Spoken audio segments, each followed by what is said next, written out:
Genesis chapter 3. The first sin and its punishment. Now the serpent was more subtle than any animal of the field which the Lord God had made. He said to the woman, Has God really said, You shall not eat of any tree of the garden? The woman said to the serpent, We may eat fruit from the trees of the garden, but not the fruit of the tree which is in the middle of the garden. God has said, You shall not eat of it. You shall not touch it, lest you die.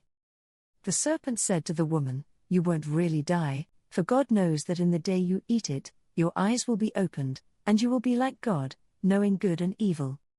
When the woman saw that the tree was good for food, and that it was a delight to the eyes, and that the tree was to be desired to make one wise, she took some of its fruit, and ate. Then she gave some to her husband with her, and he ate it, too. Their eyes were opened, and they both knew that they were naked. They sewed fig leaves together, and made coverings for themselves. They heard the Lord God's voice walking in the garden in the cool of the day, and the man and his wife hid themselves from the presence of the Lord God among the trees of the garden. The Lord God called to the man, and said to him, Where are you? The man said, I heard your voice in the garden, and I was afraid, because I was naked, so I hid myself. God said, Who told you that you were naked? Have you eaten from the tree that I commanded you not to eat from? The man said, The woman whom you gave to be with me, she gave me fruit from the tree, and I ate it. The Lord God said to the woman, What have you done? The woman said, The serpent deceived me, and I ate. The Lord God said to the serpent, Because you have done this, you are cursed above all livestock, and above every animal of the field. You shall go on your belly and you shall eat dust all the days of your life. I will put hostility between you and the woman, and between your offspring and her offspring. He will bruise your head, and you will bruise his heel.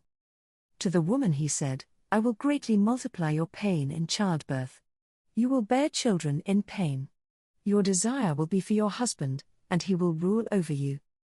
To Adam he said, Because you have listened to your wife's voice, and have eaten from the tree, about which I commanded you, saying, You shall not eat of it, the ground is cursed for your sake.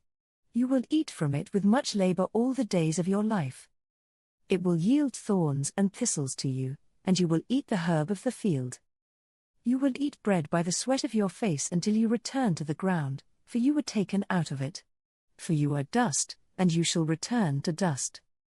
The man called his wife Eve because she would be the mother of all the living. The Lord God made garments of animal skins for Adam and for his wife, and clothed them.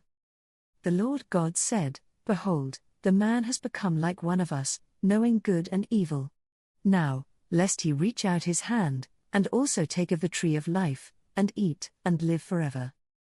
Therefore the Lord God sent him out from the Garden of Eden, to till the ground from which he was taken. So he drove out the man, and he placed cherubim at the east of the Garden of Eden, and a flaming sword which turned every way, to guard the way to the tree of life.